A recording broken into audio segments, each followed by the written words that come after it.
రామోజీరావు వ్యక్తి కాదు, శక్తివంతమైన వ్యవస్థ అని మాజీ ఉపరాష్ట్రపతి వెంకయ్యనాయుడు అన్నారు.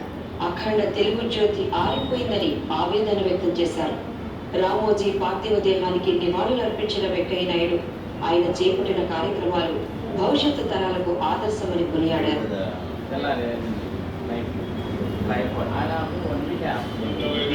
తెలుగు